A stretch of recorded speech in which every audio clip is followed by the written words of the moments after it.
The Fagaras Mountains in the Transylvanian Alps are truly magical. Steep, craggy, rocky mountains.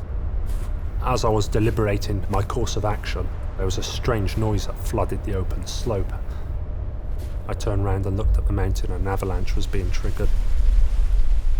It was utterly terrifying. I just remember flying through the air and huge lumps of snow flying past my head. The next thing I knew, I woke up, and when I tried to stand, my leg gave way and just collapsed, and the end of my femur had snapped off, my hip had shattered. You know, the foot was going to keep swelling, there was going to be no release of the tension at all. I realised then I could really lose the foot. I realised I got the Leatherman, so I just pulled it out, opened up the pliers to cut an incision in the back of the heel, because the boot had frozen solid. That was one of my first big tasks, really, of self-preservation. This is a tool that saved my life.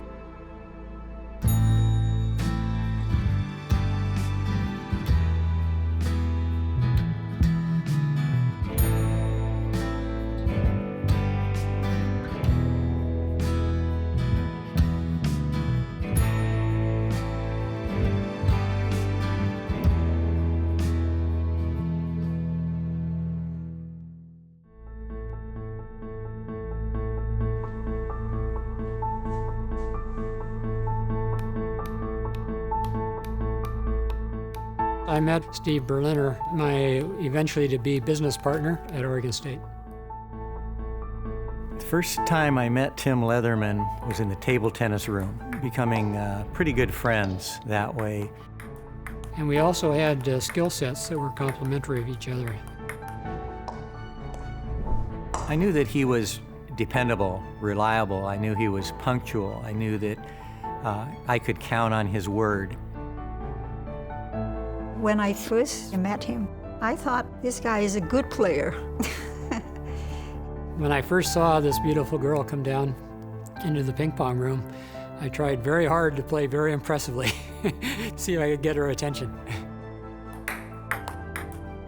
Tim is inclusive and able to understand other cultures. So he just defy my definition of what American is like.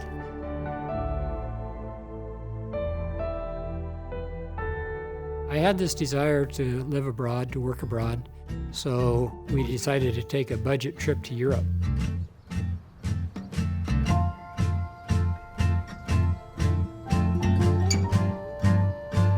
We went there with the hope to be able to backpack and hitchhike our way around. It didn't work out very well, and so we decided that we'll buy a car.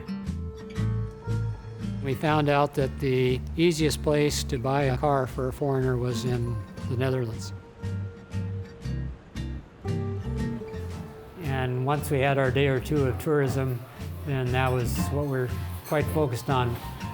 We were just literally walking along the streets, and there was a Fiat 600 with a for sale sign in it.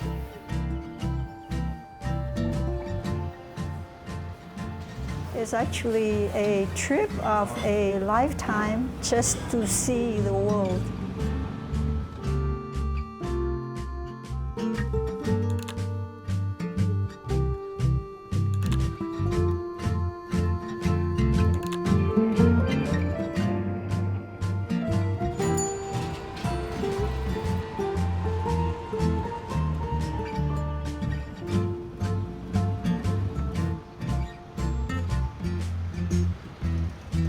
The Fiat was not entirely reliable. It did need repairs now and then. Back in those days, I did have a few rudimentary tools handy for everything from making adjustments on the carburetor to tightening up bolts.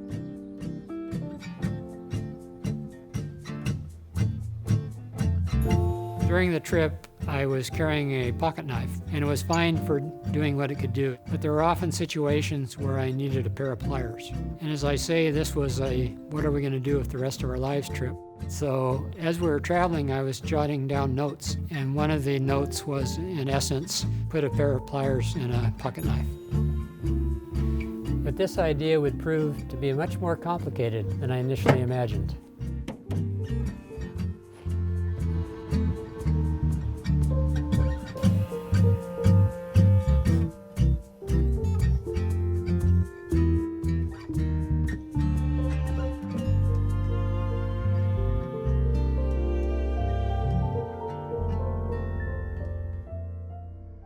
The Leatherman was given to me by my uncle, Mike, and it has a lot of sentimental value. It was beat up, tore up, but it still got the job done. Before he passed away in 2008, he gave it to me. It was in a black pouch, and he took it out and he said, "You're gonna use it." I said, "On what?" He said, "Life." When I joined the Air Force in 2010, I finally got to my first duty station at Nellis Air Force Base, and that's when I actually started first using it. He saw the struggle and the past I had growing up and just kind of really wanted to kick me in the ass and say, "Get it together." I loved him. Sorry. So I gave it to his youngest daughter, Haley, I call my mini-me. Now I get to tell his girls the stories. That was his, and that was mine, and now it's theirs. The Leatherman is an heirloom now. Who would have thought that a little piece of metal would have so much meaning? She's gonna be able to have that at hand and tackle whatever's in front of her.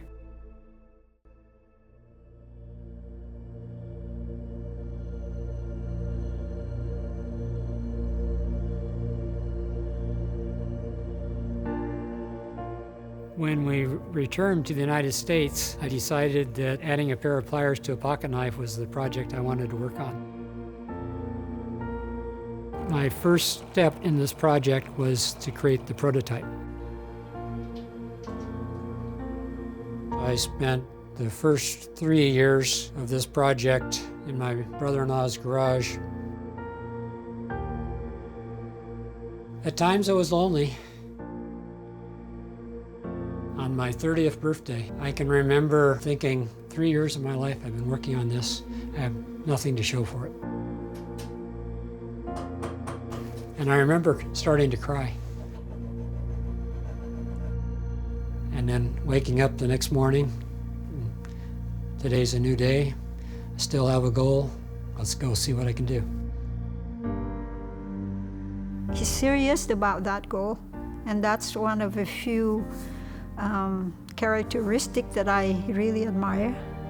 My wife, turns out, is a very patient woman, and she was willing to support us for the entire 3 years.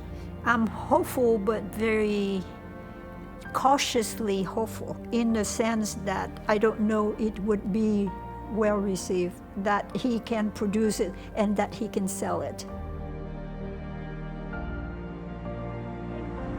Would you like to meet Mr. Crunch? Is that Lee? Would you like to meet Mr. Crunch? Mr. Crunch? Yes. You see this pocket knife size tool?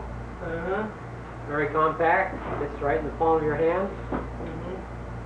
But you open it up and you have a pair of needle nose pliers. Uh-huh. Now not only do you have pliers, but you have more Yugo blades in the pocket knife too. And you have a Canon bottle opener. You have what you always need in a good pocket tool, full length knife blade. That's Mr. Crunch. Okay. And this is Mr. Tim. Yes. I had this determination to try to get this tool on the market and kept at it. Over the course of the 8 years, we probably got more than 500 no's. 7 years into the 8 years, I'd about given up on this invention, and Steve Berliner, who had been following my lack of progress all this time, stepped in and said, "There's still a few things you haven't tried." I remain highly motivated that the right customer and marketplace would present itself if we kept at it. We were working so hard that I don't think we let the failed attempts thwart us in the least bit. There was always another avenue at hand. And one day in late May, got a letter at my business address that said Cabela's. And I opened it up, and lo and behold, inside was a purchase order for 500 tools for $12,000. I mean, you can't imagine eight years of waiting for something to happen, trying so hard to make something happen, and now finally we have an order. Once I came up with this folding handle concept, there were still a lot of challenges to get the tool to be strong enough to work. I wanted my tool to meet the military specification for each of the standalone tools. Today, Leatherman is a company that has over 400 employees making our tools here in Portland, Oregon. Quality is #1 with us because we want each tool to work as needed, when needed, for every customer, no matter the situation. Since making the first Leatherman tool 35 years ago, we've introduced more than 30 models of multi-tools.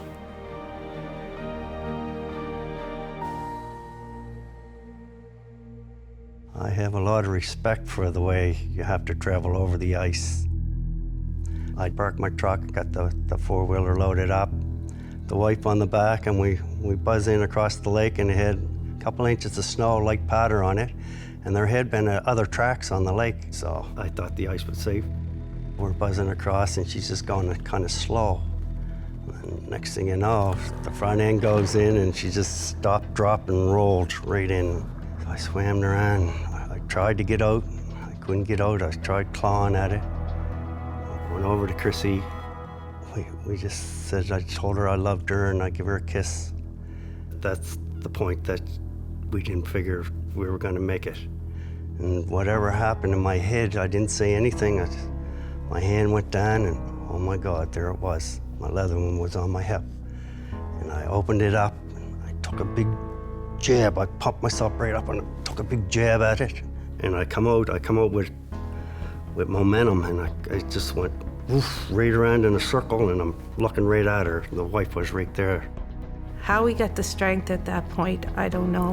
One thing I do know, I mean, obviously there was a little bit of divine intervention, but without the Leatherman, we certainly would never have gotten out of that.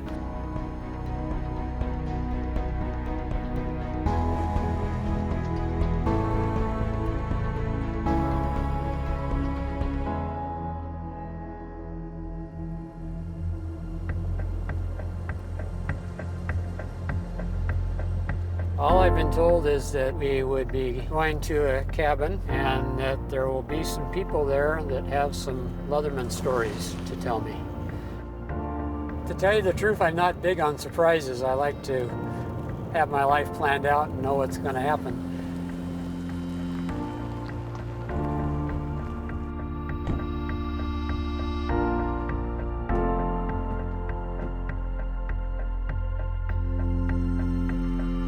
Hello, hello. How you doing? Hi. Hi, Chrissy Waters. I'm Sure, Tim. Hi, Tim. I'm Larry Waters. Larry, So hi, excited to meet you and your wife. Welcome to our group. My name's Grace Daniels. Hi, Swiss. Hi, I'm Tim. Who are you? Hey, you ought to know me by now. You know him, I take it, yeah. Hi, how are you doing? You know, everybody here has an amazing tool tale. It was the tool that allowed you to get a grip on the ice to be able to pull yourself Yeah. up onto the ice. If it wasn't for the tool, we wouldn't be here, so thank you. Just like I said, it's been an Could I have a honor. hug? Thank you so much.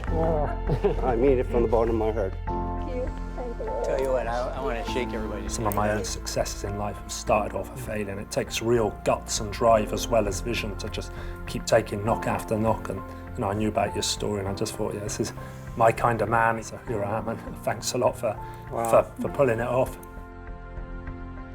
When I grabbed it, I made sure I was getting the best hold on it I could get. This is the actual tool? This is it. Yeah. Wow. Would you like me to engrave that tool for you? Oh, I would love that. That would be Oh, this is amazing. great. My pleasure. Thank you so much. I got a group of them. Okay. I'm continually amazed at how you have used your ingenuity to accomplish so much in such exceptional moments. When people ask me what's the best thing about Leatherman, and I say it's the friends I've been able to make. I'll consider you all my friends. You start out making something practical that people will buy it because it's practical, and you end up finding out that it's much more than practical. Here I had named it Pocket Survival Tool, but I thought of survival in a sense that was very mundane, but we were selling a product that had quite a bit of meaning and attachment, emotional attachment to customers all over the world, actually. There's a fine line between perseverance and failure to accept reality. But if you're going to err on one side or the other, err on failing to accept reality and being too perseverant rather than giving up too soon.